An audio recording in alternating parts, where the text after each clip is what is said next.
Good morning. My name is David Ernesto Munar, and I'm President and CEO of Howard Brown Health, the Midwest's largest LGBT healthcare provider in the Midwest. Today should be a joyous day because members of the General Assembly and our state's governor have gathered here to sign legislation into law to advance healthcare options for people at high risk of HIV. Unfortunately, the Supreme Court ruling just announced would erode healthcare protections for millions of people, depriving them of their right to control their own bodies. The right to choose is fundamentally about individual agency over your own body. It's about access to healthcare and economic opportunity. It's about the right to make decisions for yourself and your family without government interference. Reproductive rights are LGBTQ rights. Howard Brown will continue to fight for LGBTQ liberation every day by continuing to affirm our patients and their families and helping them reach their healthcare and wellness goals.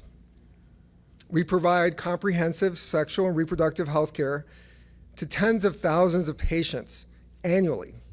This includes counseling, STI and HIV screening, contraception, pregnancy testing, OBGYN services, and leakage to pregnancy termination services for patients who need these services. Pride Month will culminate this Sunday in parades across the country commemorating the 1969 Stonewall riots, where fed-up members of our community pushed back against the systemic oppression they were subjected to on a daily basis. On Sunday, we will do it again. Thank you for gathering at Howard Brown. Now it is my great honor to welcome Illinois Governor J.B. Pritzker.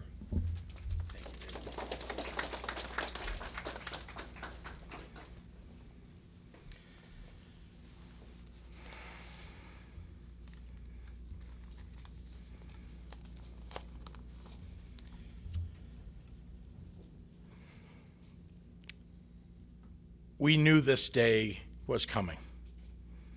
The extremists on the Supreme Court have made an abhorrent decision, one rooted in partisan games, leaving an indelible stain on our nation. Overturning Roe v. Wade directly contradicts the nation's history of expanding rights in the United States. It's an attack on freedom and liberty that our Constitution is supposed to guarantee. Right now, it's abortion that they're taking away. Next, it will be birth control and other contraceptives. Next, fertility treatment. They are coming to take away women's power to become mothers at the time of their choosing. And they are allowing states to criminalize the exercise of reproductive rights. Women and their doctors are now threatened with going to prison or being bankrupted because of the radical majority Donald Trump and his right-wing allies created on the Supreme Court. Here we are, exactly at the point many of us feared and even predicted. Privacy rights are being eviscerated right before our very eyes. If they can take away your ability to control your own body, there's not much that stops them from making marriage equality illegal and taking away employment protections for your beliefs or your orientation. No ifs, ands, or buts about it. We are headed down a dangerous spiral that will erode our democracy. This attack on personal rights is not new in the world. We've read this book before. I've read this book before. Maybe the Supreme Court will now authorize burning that book. If you want a glimpse into the future, you can look to our past. Just a few miles away from here, at the old Cook County Hospital, there was a wing once known as Ward 41. Ward 41 was dedicated to what they used to call septic obstetrics, or in layman's terms, botched abortions. From 1961 to 1965 alone, Ward 41 doctors managed the aftermath of over 20,000 illegal abortions. Because abortions were illegal, desperate women sought out desperate solutions. Hospital professionals from back then say what they saw was nothing short of horrific. Disturbing memories etched into their eternity. They treated women who burned their insides with bleach and peroxide, women whose uteruses were perforated with paintbrushes, cocktail stirrers, knitting needles, and wire coat hangers. Women who were nearly dead due to unimaginable blood loss and advanced sepsis. These women saw no other choice. They risked their lives out of desperation for just a semblance of control, and far too many died. Before Roe v. Wade, criminal abortions were the leading cause of maternal death in the United States by a 7-to-1 margin. Those who did not die were left infertile, in perpetual pain, and permanently traumatized. I'm thinking about those women, those we've lost, and those who've been harmed. We cannot allow their deaths to be in vain. Make no mistake, in the many states where they will be illegal, abortions will continue. Now they will also be dangerous, they will be secretive, and they will be deadly. I'm here to say we cannot go back to Ward 41, Illinois. In Illinois, we will not go back to Ward 41. And for all the women whose fundamental rights have been taken away today, we stand with you. We will raise our voices, we will open our arms to help you, and we will protect your rights. To the right-wing office holders who today are cheering the Supreme Court's ruling, get your iron boot off women's necks. Hop off your high horse and know that what you're calling a celebration of life today will actually lead to death. The death of women in abusive situations, the death of women whose health is at risk, the death of women and girls who will still seek abortions, ones that are unsafe and performed by unqualified back alley butchers. Let me make this explicit and clear to women throughout our state, throughout the Midwest, and our nation. Illinois will be a safe haven for the exercise of your reproductive rights. In Illinois, Roe v. Wade is still the law, and it will remain the law as long as we have a pro-choice legislature and a pro-choice governor. Here, we trust you to make your own decisions about your reproductive health. We will defend your right to bodily autonomy. In Illinois, we will hold firm to these rights and continue to work with stakeholders, many of whom are standing with me now, to expand them. To that end, I am informing the General Assembly that I will be calling them into special session in the coming weeks to more firmly protect women's reproductive rights in Illinois and address the challenges posed by this radical Supreme Court decision. I'm grateful to have the support and partnership of House Speaker Emanuel Chris Welch and Senate President Don Harmon in this effort. Together, the Democratic leadership in Illinois is committed to taking swift action to further enshrine our commitment to reproductive health care.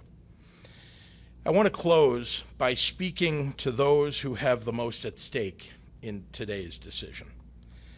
To the single mom, juggling 4 kids and 3 part-time jobs, Illinois will fight for you. To the teenage child who endured rape or incest, Illinois will fight for you. To the marginalized and most vulnerable who are being attacked at every turn by transphobic or misogynistic or bigoted politicians, Illinois will fight for you. We will not turn back the clock. Here in the land of Lincoln and the home state of Barack Obama, where we were the first to ratify women's suffrage 100 years ago, we will continue to fight for freedom, for liberty, and for justice for all. And now I'd like to bring up to the podium a relentless fighter and the House sponsor of the Reproductive Health Act in Illinois. Representative Kelly Cassidy.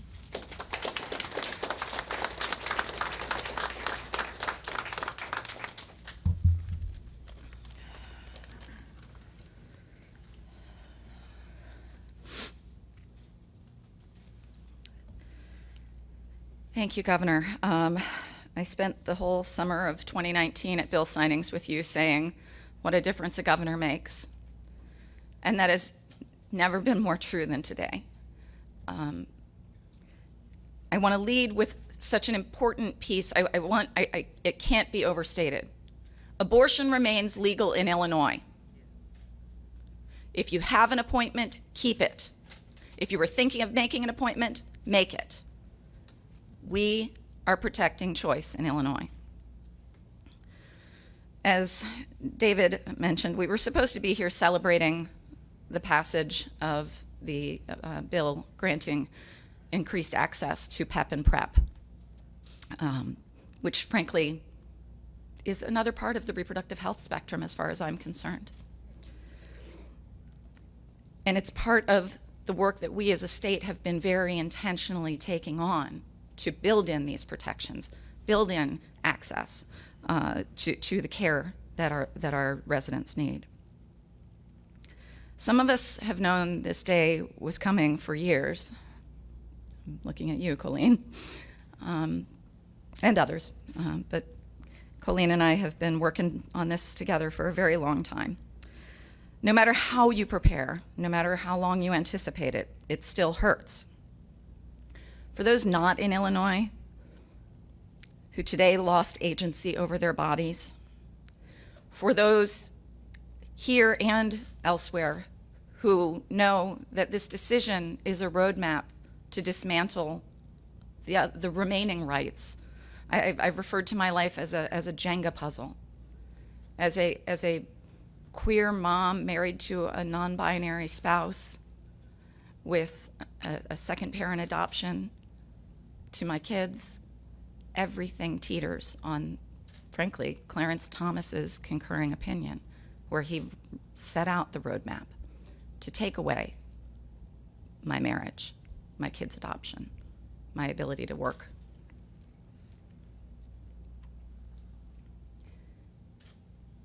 We've done a lot here in Illinois, and I'm so thrilled to hear that we're going to be coming back together to do more, because we have to. We built the firewall to protect, and it holds, but it's only as strong as the next election. We have 2 Supreme Court races on the ballot in November. The balance of the court hangs on those 2 races, and therefore the Reproductive Health Act, our marriage equality laws, our civil rights laws, all hang by that same balance. When we come back together, it will be to create proactive supports for those here, the providers and patients that are here, and those that are coming here. And I'm so grateful to have the partnership of my governor, my speaker, my colleagues in the General Assembly, to know that while all around us, reproductive health and gender-affirming care are under attack, we will protect those patients and those providers. We will make it possible for them to continue to provide care and receive care without fear. We knew today was coming. We didn't anticipate how hard it would hit. But we have a very powerful army. And nobody behind me is going to let up anytime soon, I know.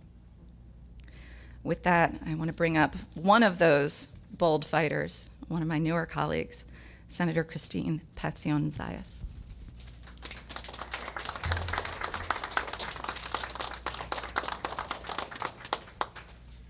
All right.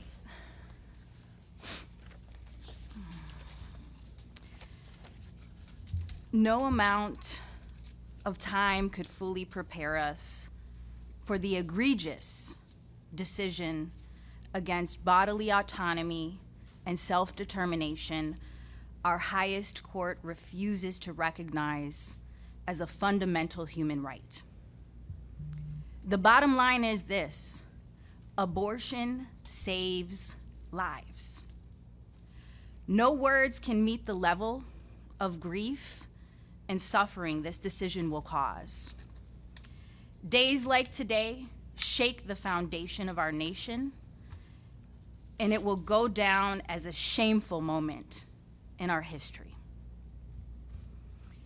We must hold fast to the truth that women and pregnant people and individuals assigned female at birth across this country have the right to their own body.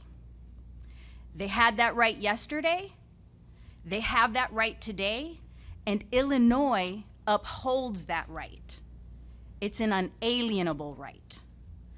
The Illinois Constitution I swore an oath to support enshrines in its first article all individuals by nature are free and independent and have certain inherent and inalienable rights, which are life, liberty, and the pursuit of happiness.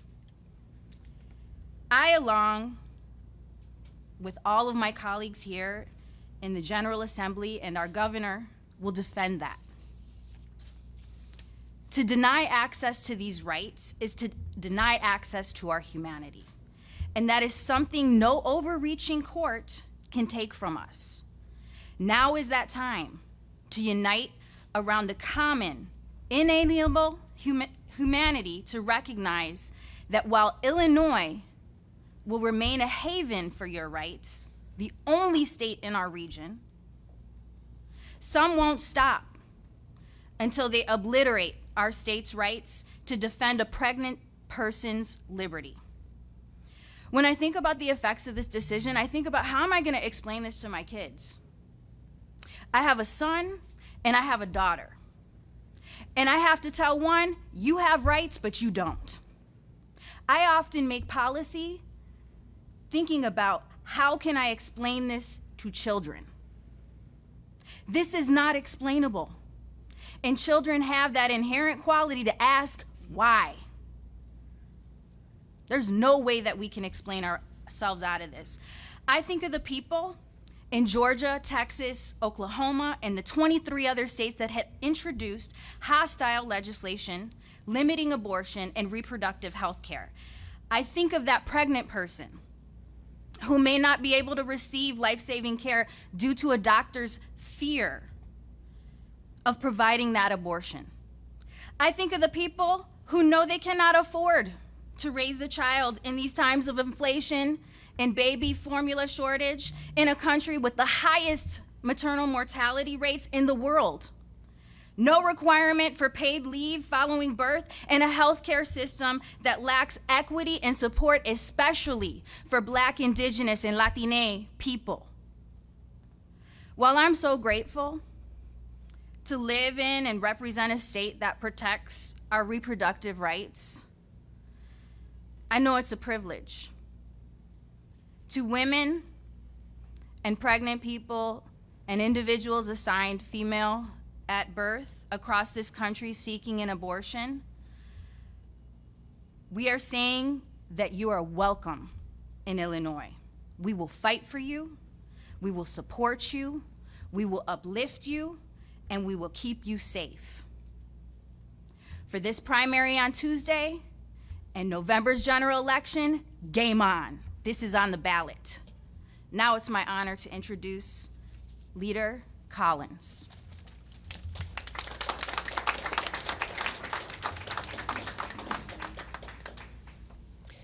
Thank you, Senator. Good morning. Knowing the vicious, politically motivated decision by the Supreme Court to overturn Roe versus Wade, we knew it was coming, but it doesn't make it any easier to stomach, especially because we know that the consequences of banning abortion will be shouldered by Black, brown, and low-income women who are already starved of resources, only to have their rights to bodily autonomy taken from them too. Not only am I disgusted that the highest court in the land has stripped women and gender non-conforming people of our reproductive health care rights, despite the fact that the majority of Americans support access to abortions. I am deeply afraid of what comes next unless Democrats fight back with everything we've got. I have fought in the Illinois General Assembly to protect access to abortion in Illinois, and I won't stop fighting until every woman and gender nonconforming person in America can get the care they need without interference from or persecution by the government. So, Governor, I look forward to the special session to join my colleagues into continuing the fight. And joining me in that fight will be one of our leading Senate sponsors of the reproductive right legislation, and I'd like to call her to the podium, Senator Melinda Bush.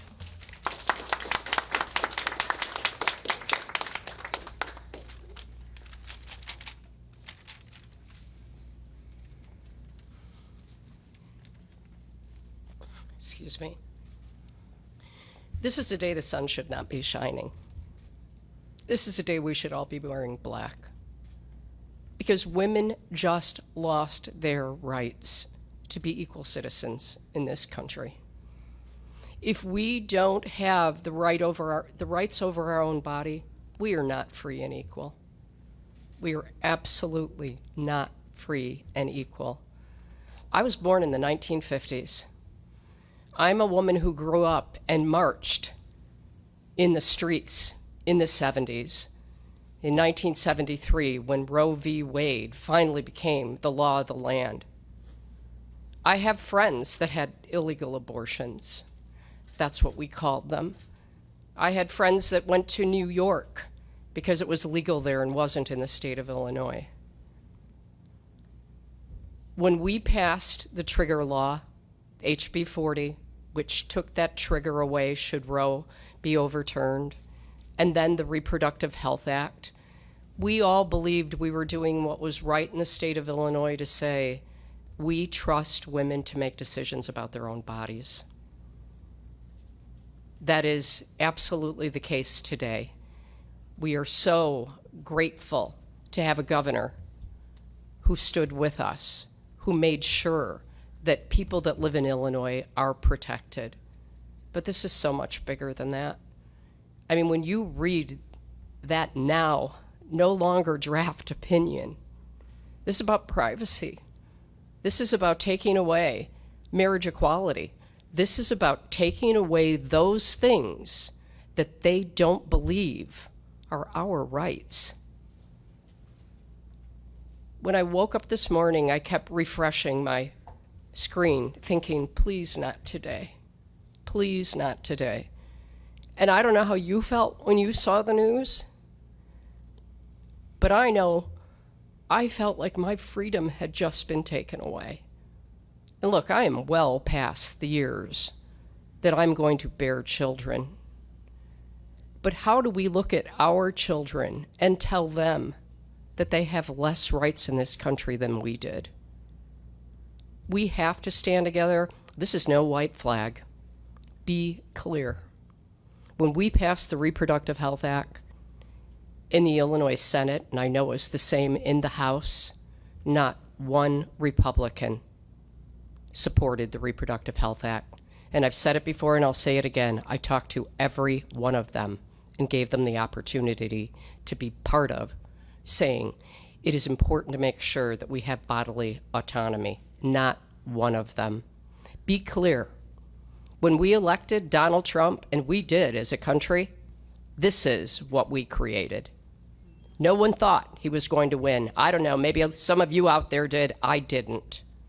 And this is what happens when you elect someone that is not there to represent the people of this country. This Supreme Court race in the state of Illinois is so important. There are 2 seats up, the 1st and 2nd district, that if we don't take one of them, we should take both of them. Be clear. They are coming for our rights in the state of Illinois. And we are one election away from being like every other state. Excuse me, not every other state, thank God. But we are one election away from that happening. Don't fool yourselves. So go to the polls, vote, be clear. Be clear. This is a fight for our rights. It absolutely is, because they're coming for yours next. And I want to say to anyone who lives in a state outside of Illinois, we welcome you here. If you are looking to have an abortion, a legal abortion where you are safe and taken care of, we welcome you to the state of Illinois, where we believe we have a right to make decisions about our own bodies. I have the honor of introducing, and I truly mean it, thank you, Governor. Thank you for calling a special session. Thank you for standing for human rights. And I get to introduce the Speaker of the House, Chris Welch, who also worked with us on the Reproductive Health Act.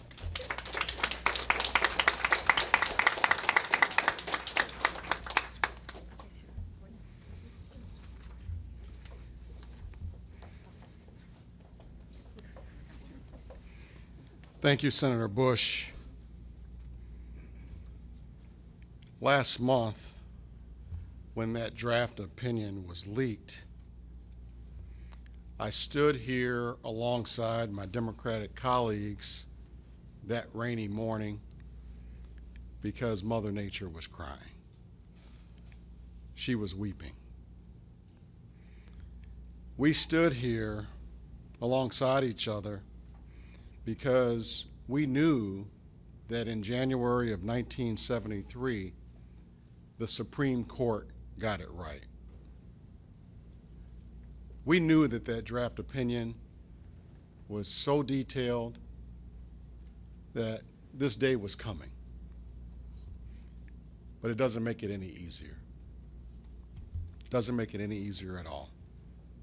Because today, this extremist Supreme Court got it wrong. The same people that tried to steal an election, and you see it in the January 6 hearings, stole our Supreme Court. Two of those justices that sided with this opinion today don't even belong on that court. Now you see why they stole our court. They got it wrong. Today, half of Americans are being told they don't have the right to make deeply personal health decisions without government interference. Today, half of Americans are losing basic human rights and bodily autonomy. Today, in 2022, my 8-year-old daughter will grow up having fewer rights protected by this country than her mother and her grandmother did. This decision by this stolen court moves our nation backward. And you heard Representative Cassidy say, Clarence Thomas has clearly signaled in his concurring opinion where they're headed next. It's harrowing to stand here reminding everyone that prior to Roe, nearly 20% of deaths related to pregnancy and childbirth were from abortions because safe ones weren't accessible. They just weren't. Once Roe went into effect, that number dropped to 1%. Women are not going to stop seeking abortions. They're not. What's going to happen is they're just going to die. In all of these states that are ready to take back rights, that's what's going to happen. People will die. And let us not forget the ripple effect for women's rights after Roe went into place in 1973. This was bigger than abortion. It remains bigger than abortion. After this decision, women could finally buy a home and get credit cards without permission from their husbands. That didn't happen in this country until 1974, 1 year after Roe versus Wade. The Supreme Court said women no longer could be excluded from serving on our country's juries. A woman was put on the Supreme Court after Roe. Husbands no longer had unilateral control of jointly owned property with their wives because women are full citizens in this country and deserve to be treated as such. When we recognize the basic human rights of a woman, these monumental laws and several others followed. I'm proud to be from Illinois, extremely proud to be from Illinois today. Illinois is a state that will not go back. Hear us loud and clear. We will not go back.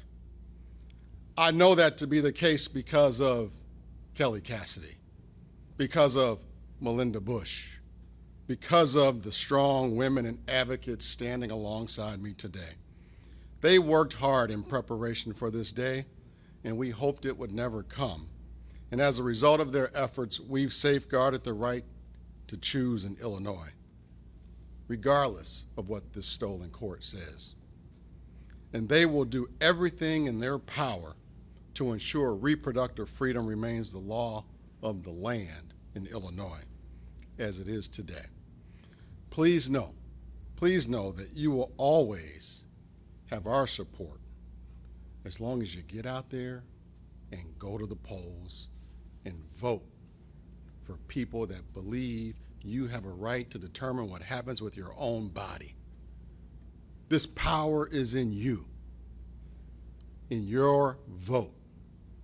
Use it.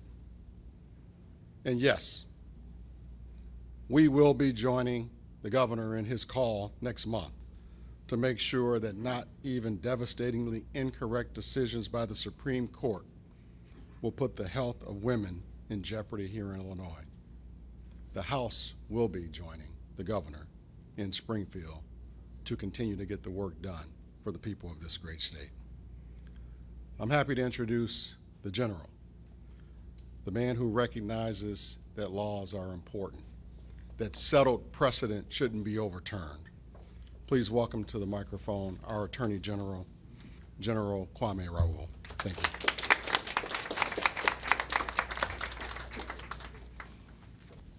Thank you, Mr. Speaker. And, this morning I greeted my daughter as I walked out of our home, and she says, "Good morning." I said, "No, not so good of a morning," and I gave her a big hug. She just graduated from the University of Missouri, and I was happy to get her the hell out of that state.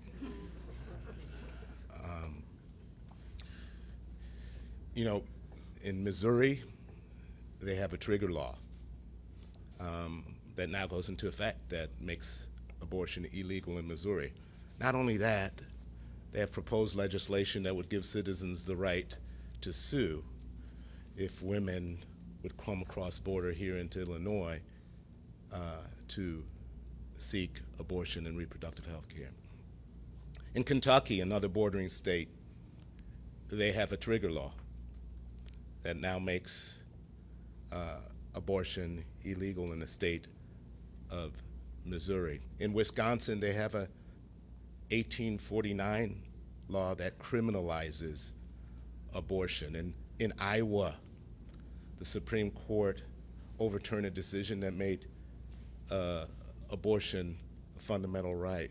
In Indiana, they're going to seek to have a special session to make abortion illegal. And so, yes, I want to thank the governor and the members of the General Assembly for the proactive work they've done to make Illinois a safe haven. I thank you. And we have stepped up to defend the Reproductive Health Act in court. And we stand ready. I joined 22 other attorneys general and amicus brief arguing against the Mississippi law. But let's be clear, this is not just about the Mississippi law. If you look at Justice Roberts' concurring opinion, this is about throwing stare decisis out of the window. This is about a head fake that some of these justices gave us during their confirmation hearing, saying that they recognize well-set precedent. And in essence, a lie to the U.S. Senate. And as other speakers indicated, that is a signal. That is a signal of what is to come for other fundamental privacy rights. And so we stand ready. Just yesterday, I gathered with the Vice President and some of my colleagues from Washington, New York, Nevada, and importantly, Wisconsin. And I spoke to Josh Call, the Attorney General of Wisconsin, and he and I, as we were walking into the White House, discuss working together to make sure that we have adequate providers within the state of Illinois. That might include Wisconsin providers. And so that's one of the things that we want to talk to the governor and the General Assembly about. They stand ready, and we're working together to make sure that we do everything we can to have adequate providers. In 2020, we had nearly 10,000 women who came into Illinois for access to safe abortion. That number will grow exponentially. And we all must work together, stand ready to make sure that they have not only adequate access to safe abortion, but safe passage to the providers that will provide those services. And the Attorney General's office stands ready. We are empowered by the FACE Act to have civil action against those that would try to create obstacles to women who will seek these services at these facilities. We stand ready. We've already reached out to the Department of Justice to see where we can possibly weigh in on the criminal side of those who might try to put up obstacles to women seeking abortion. And so we stand ready collectively. And I want to, as the chief legal officer of the state, reach out to the legal community at large and to advocates. We need you all. We need you all because there are some obscene laws in other states that may impact women who come into the state of Illinois, and we need to stand ready to defend all of these women. And with that, I'd like to pass the mic to Cassie Hammond.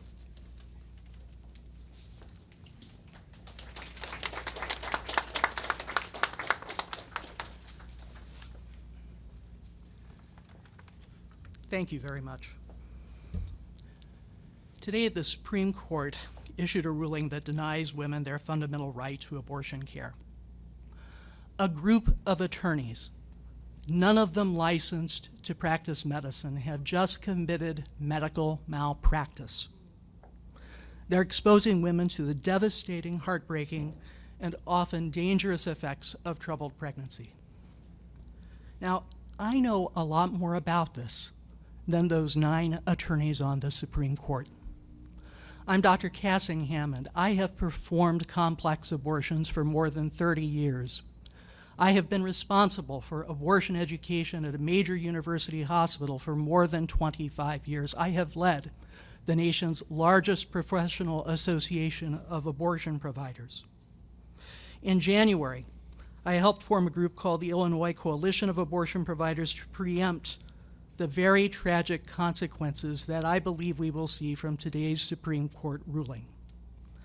I haven't the time to detail all of the circumstances that cause women to seek abortions, but take it from a doctor, not a lawyer, that the women who seek abortions are your mothers, they are your sisters, they are your daughters, they are your wives, they are your friends. it is roughly 1 in 4 American women undergoing a procedure that is in many circumstances less dangerous than a single injection of penicillin. The women seek abortion for all sorts of reasons. They seek abortion because the pregnancy is abnormal, because they're ill, or because of social circumstances only they understand. Ultimately, we have to trust the women in our lives to know what's best for themselves and their families. Illinois doctors are going to continue to assure that abortion is safe, legal, and accessible to all patients. At this tragic moment, let's take one moment to honor the doctors and nurses and other healthcare personnel who make abortion a reality.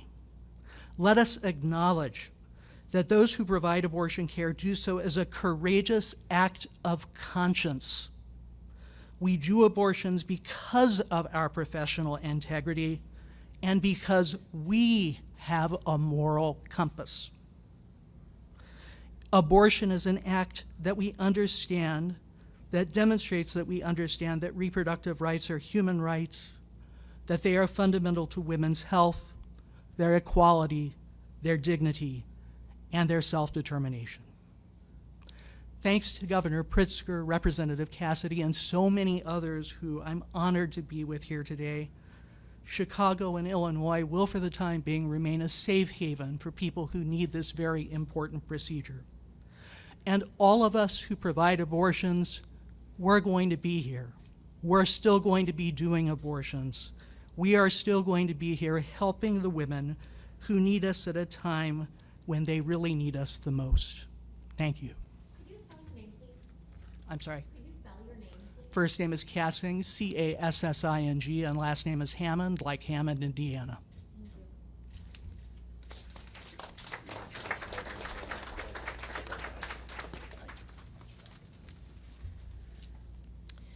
Good morning. My name is Megan Daniel. My pronouns are she and her, and I am a support coordinator with the Chicago Abortion Fund. This morning, when I heard the decision, I was on the phone with a person in Indiana that I've been supporting for weeks to get to their appointment. The cost of the appointment is nearly $1,000, and she has 40. She's a parent, and we've been working together for weeks to get her there. And at the end of our call, excuse me, she thanked me for supporting her for the past couple of weeks and reassuring her that we would get her there together no matter what, because that's just part of what we do. And I thanked her for her trust in this vulnerable moment in her life. The mission of our organization is to advocate for reproductive autonomy and justice for all people by providing financial, logistical, and emotional support to folks seeking abortion services. We build collective power and foster partnerships for political and cultural change. We envision a world where everyone has the freedom and autonomy to create the lives, families, and communities that they deserve, that are healthy, safe, and thriving, free from criminalization and government interference. Illinois has long been a receiving state for people traveling from surrounding states for abortion care, and the majority of the people that CAF is supporting are from outside of Illinois. We know that this will increase with this court's sham decision issued today. In 2018, the Chicago Abortion Fund supported less than 200 people. In 2019, when the first wave of bans across the U.S. were introduced, this increased to 824. In 2020, with the rise of the COVID-19 pandemic, we supported approximately 1,600, and in 2021, close to 3,000. This year, from January 1st to the end of May, we've heard from over 2,500 people already, and we've called back each and every one. That's 2,500 people we've called back, putting us on track to support the most people in CAF's history so far. And we can't do this alone. We work in a constellation of providers and sibling funds, 55 clinics across 7 Midwest states, and sibling funds across the entire U.S., especially in low-access states and in states that will see trigger bans and pre-Roe bans overturn the right to safe and legal abortion. We know, however, that the majority of abortions in the US happen safely with pills, and so we hope that that access will continue for folks, even in states where abortion is criminalized and illegal. We fund appointments, we do insurance counseling, we pay for bus, train, and airplane tickets, we provide childcare, we send meals, we drop off pads and prescriptions if needed. We ask our caller what they need, and together we figure out how to get them there. The increase in how many people we support here in Illinois is due to many factors. It's a response to the increased need that we've been seeing due to more restrictions and bans, the ongoing global pandemic and economic crisis, and the racism, transphobia, xenophobia, and racial profiling we see intersect as it relates to people's economic precarity and seeking healthcare services. But it's also a testament to the fight from organizers, abortion funders, allies, providers, and our state's leadership to take necessary steps to make abortion more accessible in Illinois. Most notably, the passing of HB 40 in 2018, requiring Medicaid coverage of abortion, and the passage of the Reproductive Health Act in 2019. We wouldn't be in a position to do this work without that legislation. Illinois has policies that protect abortion access, and that is what has allowed us to in turn expand our support to every person that we reach on our helpline. And it's critical that Illinois has capacity for the estimated 20 to 30,000 more people who will be forced to travel across state lines and come here to access the care that they need. Governor Pritzker has said that he will protect the right to an abortion in our state, and we need that commitment now more than ever, and we are grateful. We need to expand the pool of health professionals who can provide abortion care. We need dedicated funding for providers, abortion funds, and logistical support group. This week, the Chicago Abortion Fund will support over 125 people in accessing care.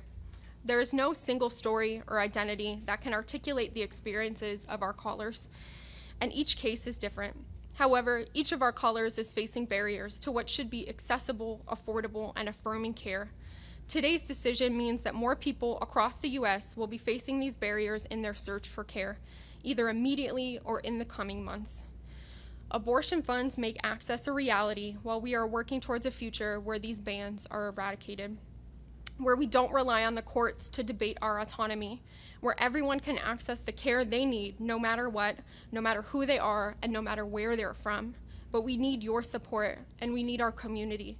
We are calling on people to use this moment to get in where they fit in, to donate their time or resources to directly get people the care they need in this new reality, to stay connected via our newsletters or social media, and listen to calls to action from grassroots organizers, on-the-ground organizations. Let this moment mobilize you. Let this moment move you to sustainably enter this movement in the ways that you can. Join us as we fight for a world where abortion justice is a reality for all. And with that, it's my honor to introduce Colleen Connell of the ACLU. MEGHAN, last name is DANIEL.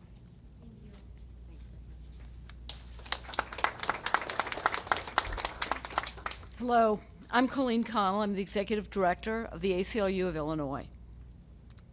More than 50 years ago, the ACLU of Illinois filed a lawsuit prior to Roe challenging a restrictive abortion law in Illinois that resulted in the thousands of women going to Ward 41 that Governor Pritzker just referenced.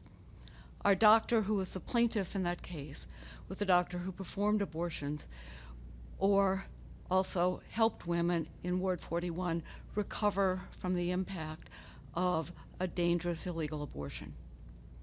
The Supreme Court's decision today raises the risk, again, of women being forced into back alleys. But the risk doesn't stop there. The court's decision takes aim at the right to birth control. It takes aim at the right to gender-affirming care. It takes aim at same-sex marriage. It takes aim at all of the fundamental rights that establish the concept of liberty for each of us to make decisions for ourselves about our place in the universe. But let me be clear about one thing. Abortion today remains safe and legal in Illinois. And we need to proclaim that message loudly and frequently in every corner of the state. Illinois clinics that provide abortion in the state remain open. Patients who need care at those clinics can continue to make appointments. Nothing the Supreme Court has done today changes that. But it's really important, as so many of the prior speakers have said, to recognize that abortion remains legal in Illinois today because of the hard work done by advocates and our brave leaders, including the governor, including Speaker Welch, including Representative Cassidy, including Senator Bush, including Majority Leader Harris, and every legislator who voted for the Reproductive Health Act, who voted to repeal the Dread Parental Notice of Abortion Act, who voted to expand Medicaid funding for abortions. That brave leadership means that today, people in Illinois have the right to make fundamental health care decisions. It is now our job, respectively, to make sure that we keep those rights in place. The ACLU is long known for its motto that eternal vigilance is the price of liberty, and it is. And it's our job to continue that fight, and it is my great honor to be part of the fight with all of the advocates and officials that are on the stage today. Thank you very much. It's my pleasure and privilege now to introduce Moni Ruiz Velasquez from Equality, Illinois, and a longtime warrior in the fight for justice.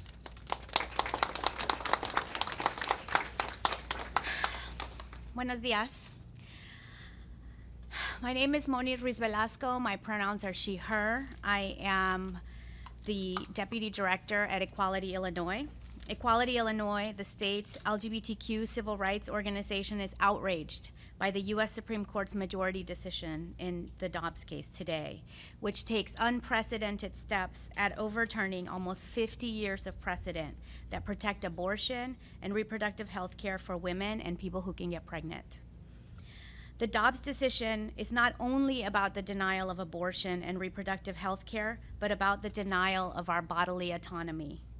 This decision presents a huge threat to LGBTQ people, not only because of reproductive health care, but because this is the basis of protection that was undone by the court today, is the same that protects LGBTQ people against criminalization based on our sexual orientation and our right to marry the person we love. Reproductive rights are LGBTQ rights, and we must stand united with people across the nation denouncing this extremist decision that is taking us back to a time of pre-Roe, when abortions were still happening, just happening unsafely, and when many died in the process.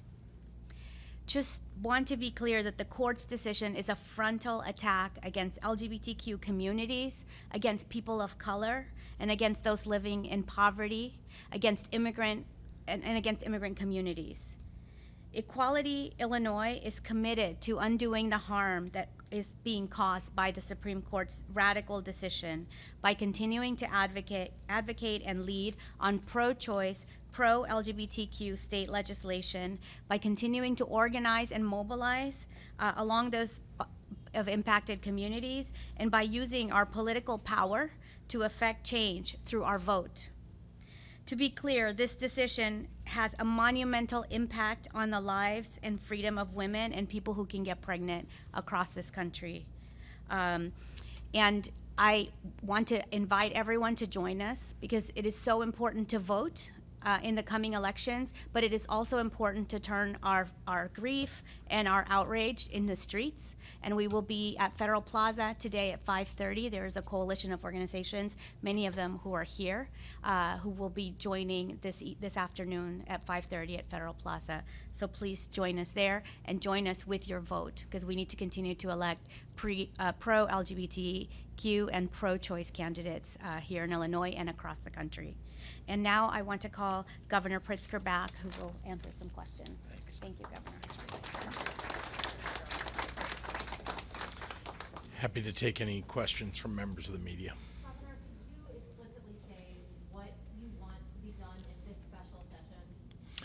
Well, we're considering a number of things, including, you heard some of them today, expanding the availability of healthcare professionals so that we can manage through what is likely to be an increase in people seeking to exercise their reproductive rights coming to Illinois from other states. That's just one example. So we'll be looking at a variety of things, but that's the purpose of the special session. No, that's a good one. I mean, I think we've got advocates here, and you heard some of them and the things that they would like to have considered. What about protecting providers who provide services for women who come from states where it's Precisely, and you heard that from the Attorney General. I think we're all working together to make progress here. I think we stand united in the desire to deal with, this is a very new decision, although we saw a draft of it, but didn't know that this was going to be the final result, literally almost exactly what they issued with the leak. And so we're considering all of the opportunities, and we will do, look, I'm the most pro-choice governor in the entire nation. I'm going to do everything that I can to stand up for women's rights. Does that include additional money for abortion clinics or for new ones? We're looking at all of that. There's been a lot of talk about the politics of the issue, the need for people to vote in elections.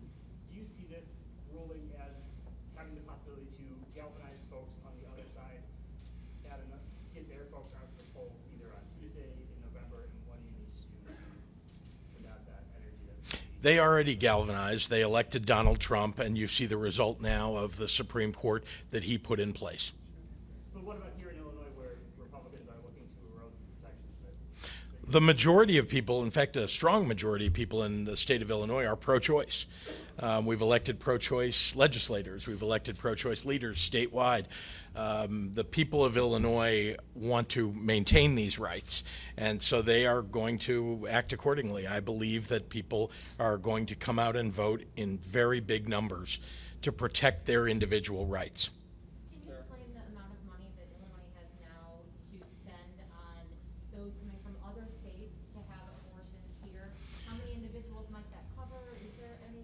So we don't provide direct subsidies to people coming from other states. We support the women of Illinois with a lot of funding to make sure that they can exercise their rights in their health care. People who come from other states, though, do benefit from the capacity building that we do, from support that we provide for providers so that they can build their professionals, the number of professionals on staff. And there's more that we can do.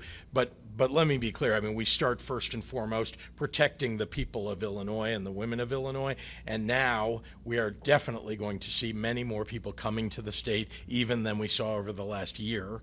And we need to make sure that we're ready for that. Yes. Young Democrats, young leftist center voters who say we voted and now this has happened, they're disillusioned, they think that voting doesn't matter, don't care about the political process. It feels like we've won a victory and it doesn't matter at this point. Do you empathize with that? Come out and march in the streets. Come out and make sure that you get all of your neighbors to get out to vote. That is what I would say. We have to work even harder. Look, some of us were around, on the day of the election in 2016 in November, when I think a lot of us didn't think that Donald Trump could get elected president, and he did.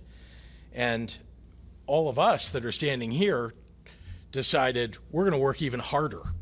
We're going to work even harder because we have to protect people.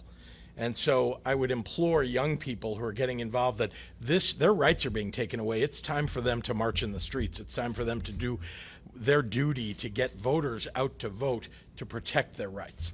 We have time for two more. I've got one more. There's people, smart people, political scientists who are comparing this moment to the pre-Civil War era and an era of American race relations. Do you think the stakes are that high? How do you view the tenor of the United States right now? Steve is shaking his head. Well, they've just taken away rights from more than half of the population of the United States. So is this serious? Is this one of the worst things is this one of the worst things that's happened in our lifetimes that the Supreme Court has done? I've been alive 57 years. They haven't taken away rights in my entire lifetime. Today they took away rights, and they're aiming to take away more rights. They've indicated that in the decision. How do you stop the Supreme Court from doing that? Do Democrats who are in control in Washington right now need to look at adding more justice? What do you do to prevent this conservative? Well, in the elections that are coming up, we all across the country, we need to elect pro-choice legislators and pro-choice governors, because this has been handed back to the states to make decisions about. And there are states that can flip Democratic and pro-choice, most importantly. I don't know any pro-choice Republicans that are running for office in Illinois. I don't know about in the rest of the country, but I can tell you that Democratic governors and Democratic legislators will preserve women's right to choose. Should the Supreme Court be expanded? That's not up to me, and that's something that's going to be decided, I suppose, at the federal level. Thank you. Thank you.